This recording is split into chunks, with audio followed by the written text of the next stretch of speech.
Good morning, students. This is your Sukriti ma'am. Today we will study about a poem of your textbook, First Flight, and the name of the poem is The Ball. Okay? This poem is written by John Berryman. So let's get started. First of all, let's see who was John Berryman. So, John Berryman was an American poet and scholar.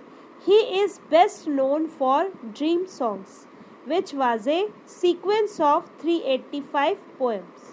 He won Pulitzer Prize for the Dream Songs. He also won National Book Award. Okay? John Berryman का ये छोटा सा description जो है मैं आपके सामने रखी हूँ कि जॉन बेरीमैन जो थे वो एक अमेरिकन पोएट एंड स्कॉलर थे. Okay, first of all I am giving you an introduction about this poem. Okay, the poem stands about the ball. Ball means क्या है? गेंद. ठीक है, जो आप लोग खेलते हो. तो इसमें क्या है? The poet John Berryman has described the reality of life with everyone has to face one day. He has touched the topic of how to stand up against the miseries and sorrow of life. ठीक है, आप इस poem में पढ़ेंगे कि ये जो poem है ये एक बच्चे के ऊपर है जिसका बॉल जब नदी में गिर जाता है तब उसको क्या फील होता है, तो वो क्या क्या फेस करता है और उस फेस के साथ साथ वो किस तरह से उसको मतलब अपने दुख को लड़ने के लिए मतलब कैसे वो स्टैंड लेता है और किस तरह से वो अपने दुख से या फिर उसका बॉल जो गुम हो जाता है उससे वो कैसे अपने आप को निकालता है, वो एक तरह से हम लोग इस पोएम में पढ़ेंगे. Okay, so this is all about an introduction. So let's get started about the paras of this poem. Okay, what is the boy now who has lost his ball? What is he to do? I saw it go merrily bouncing down the street and then merrily over. There it is the what. Okay, अब यहाँ पे आप देखोगे कि दो यहाँ पे word meaning में यहाँ पे लिखी हूँ. एक है मेरिली. मेरिली मतलब चीयरफुल. बाउंसिंग मतलब क्या होता है? Jumping up and down. ठीक है, तो the poet is talking about a boy who has lost his ball. मतलब पोएट जो है वो एक बच्चे की बात कर रहा है जो कि अपना बॉल खो दिया है.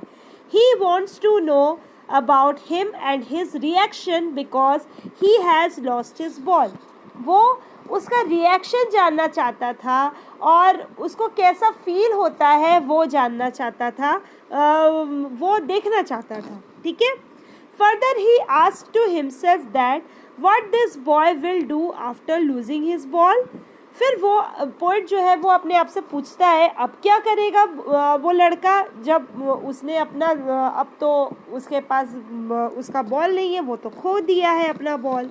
The poet has seen the ball going away the boy. ठीक है, वो पोएट जो है वो देखता है कि जो बॉल है वो उस बच्चे से दूर जा रहा है. ठीक है, he says that the ball was cheerfully jumping up and down in the street.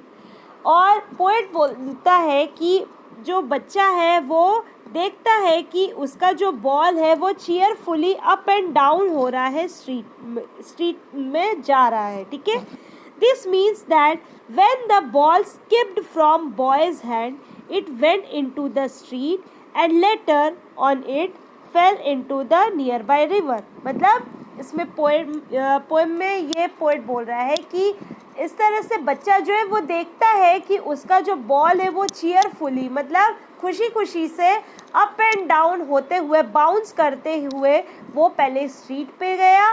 Street पे जाने के बाद फिर वो पानी में चला गया. ठीक है, यही है आपके इस फर्स्ट लाइन में description. Okay, now come to the second lines. No use to say Oh, there are other balls. An ultimate shaking grief fixes the boy as he stands rigid, trembling, staring down all his young days into the harbor where his ball went. I would not intrude on him. A dime, another ball is worthless. Now he senses first responsibility. Okay यहाँ तक मैंने आपको समझाया ये जो paragraph. अब इसमें देखोगे कि जितना भी हार्ड वर्ड मीनिंग है वो भी हम लोग डिस्कस करेंगे. ग्रीफ, ग्रीफ मीन्स क्या होता है? सॉरो, मतलब दुखी. ठीक है. फिर उसके बाद रिजिड, रिजिड मतलब फिक्स्ड, मतलब अटल रहना. ठीक है. ट्रेम्बलिंग, ट्रेम्बलिंग मतलब शेक, शेक मतलब कांपना. Okay. Harbour, harbour means dock या फिर पोर्ट. ओके. इंट्रूड मतलब इन्वेडर, जो घुसपैठी होता है. डाइम 10 सेंट्स यूएस, मतलब यूएस का जो होता है मतलब करेंसी वो होता है. Okay. Last one is worthless. Worthless मतलब क्या होता है? वैल्यूलेस, यूजलेस, जिसका कोई यूज ना हो. ठीक है. तो यही इसमें मतलब जितना भी हार्ड वर्ड मीनिंग है वो आपको समझा दी मैं. अब मैं इसका जो है मैं आपको एक्सप्लेन करूँगी कि इस पैराग्राफ में पोइट ये बोल रहा है. The poet says that there is no benefit of consoling the boy by saying that he will get another ball because he has other balls too. Okay. He says that because the boy is feeling very sad, he completely surrounded by sorrow. वो पूरा मतलब वो क्योंकि वो दुखी था इसीलिए वो दुख से पूरा घिर जाता है. ठीक है. He is sad because all the memories of the childhood days went down the harbor with the ball.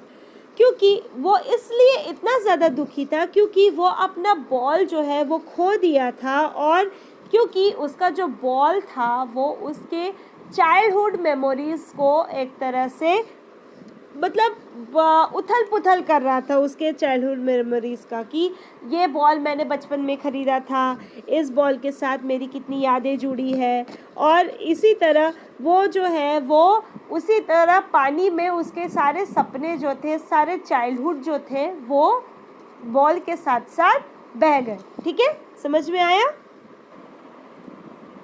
Here the poet says that the boy is very sad as the ball which has now gone into the water reminds him of those sweet memories of the times when he owned it. Okay. यहाँ पे जो poet है वो यही बताता है कि जो boy है वो यहाँ पे इतना ज़्यादा सैड इसलिए है क्योंकि उसका जो मतलब बॉल जो चला गया है, उससे दूर हो गया है, ये उसको रिमाइंड करवा रहा है कि कितनी अच्छी अच्छी यादें उसकी जुड़ी थी उस बॉल के साथ.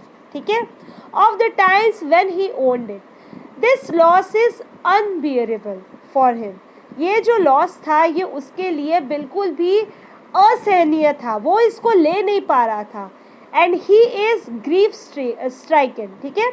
वो जो है वो मतलब दुख से बहुत ज़्यादा टूट गया था. The poet says that he can't even tell the boy to take some money from him in order to buy another ball. और पोइट जो है वो उस बच्चे को ये भी नहीं बोल पा रहा था कि तुम ले लो, पैसे ले लो और एक दूसरा बॉल खरीद लो. ठीक है. He says so because the new ball will not bring the sense of belonging to the boy. क्योंकि जो न्यू बॉल जो है वो उस बॉय से वो उतना ज़्यादा अटैचमेंट नहीं करेगा जितना कि उसका पुराना बॉल जो कि पानी में गिर गया है वो उससे इतना ज़्यादा जुड़ा हुआ था, वो उसके दुख को कम नहीं कर सकता था. समझ में आया? He says so because the new ball will not bring the sense of belonging to the boy. Further, the poet says that the time has come for the boy to learn the responsibility of taking care of his things. क्योंकि उसका जो ball है वो चला गया है इसीलिए poet जो है अब उस बच्चे को ये बोल रहा है कि अब शायद उसको ये मतलब रियलाइज़ हो गया होगा कि वो अपनी चीज़ों को कितना ज़्यादा रिस्पॉन्सिबली वो संभाल सकता है और अब वो संभालेगा, ठीक है। यही इस लाइंस में आप बताया गया है, पोइट के थ्रू ये बताया गया है। तो आपको जो है मैं आपको फर्स्ट पैरा का पूरा टोटल कितना लाइन है, 1 2 3 4 5 6 7 8 9 10 11 लाइंस मैंने आज आपको पढ़ा दिया, ओके। बाकी लाइंस जो है मैं नेक्स्ट क्लास में डिस्कस करूँगी। आप लोग ये जितना भी मैंने आपको दिया है इसका एक शॉर्ट नोट आप बनाना और मतलब समझ लो एक शॉर्ट समरी बनाना अपने ओन वर्ड्स में, ताकि मुझे समझ में आए कि आप लोगों को कितना समझ में आया है, okay. So thank you everyone, have a good day.